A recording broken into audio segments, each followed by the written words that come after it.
tersangka pembunuhan terhadap Ketua MUI Labura dijerat pasal pembunuhan berencana oleh pihak kepolisian. Dengan ini pelaku terancam hukuman mati. Pasal pembunuhan ini dijatuhkan pada pelaku karena adanya bukti bahwa pelaku memang merencanakan aksinya. Pelaku bahkan diketahui sempat mengasah senjata parang yang digunakan untuk mengeksekusi korban.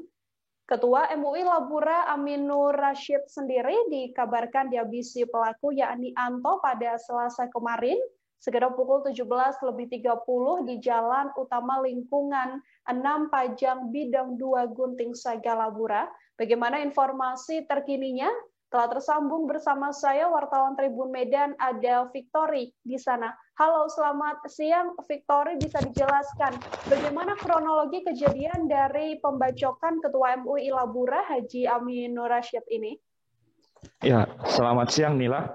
Berdasarkan kronologi yang disampaikan oleh Kapolda Sumut, Irjen Pol Pancaputra Simanjuntak, yang dipaparkan pada hari Rabu mengatakan bahwa awal mula kronologi kejadian di mana korban Ketua MUI Labura ini sepulang dari mengarit tumbuh-tumbuhan untuk pangan dari hewan ternaknya, dan tiba-tiba pada saat di jalan itu pelaku Anto tiba-tiba langsung menyabet leher dari korban dari belakang ketika menaiki sepeda motor, dan seketika itu juga korban langsung terperosok ke dalam parit, dan ketika jatuh dari keretanya pelaku Anto kembali lagi untuk membacok korban berulang kali hingga tangan kiri korban putus dan leher juga penuh dengan luka, dan badan seluruh tubuh korban penuh dengan luka akibat bacokan tersebut. Seperti itu, Nila.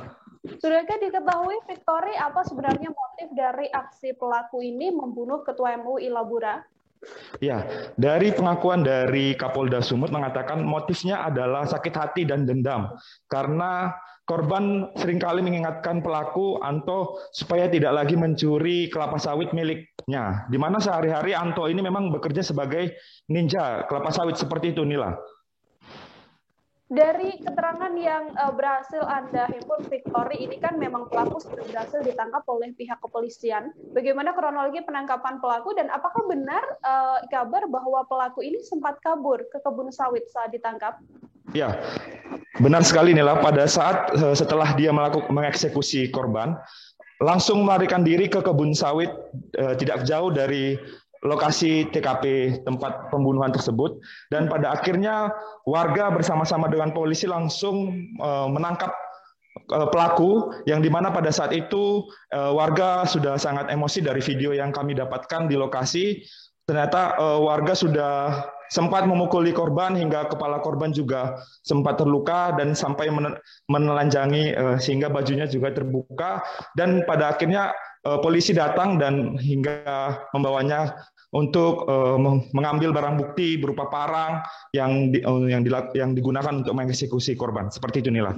Victory, kemudian apa pasal yang disangkakan terhadap pelaku dan juga apa ancaman pidananya?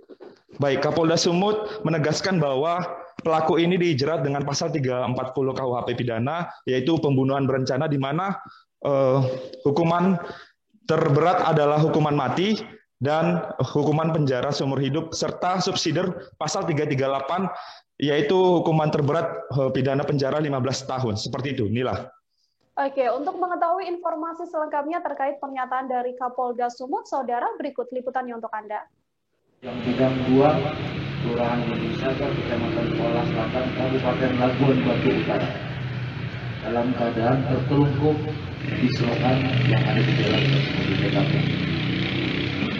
Setelah itu, tim melakukan pemeriksaan dan mengumpulkan keterangan para saksi-saksi, dan diperoleh fakta bahwa pelaku yang melakukan pembacokan dan penganiayaan tersebut yang mengakibatkan korban meninggal dunia adalah Suprianto alias Anto alias Duko.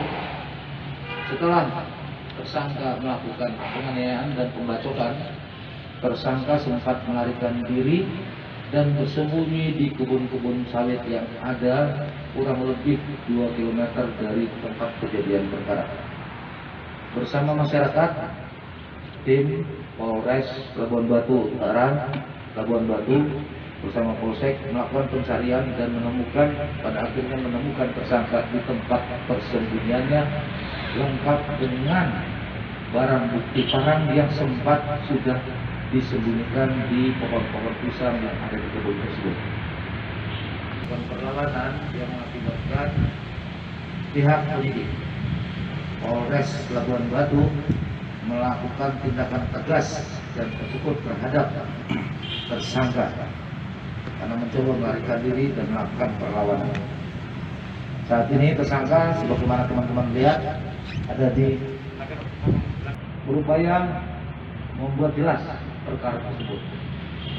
Dari hasil keterangan para saksi yang sudah diperiksa sebanyak kurang lebih 12 orang dan saat ini masih terus berjalan, teman-teman sekalian, beserta alat bukti yang ada, baik itu kondisi korban, luka.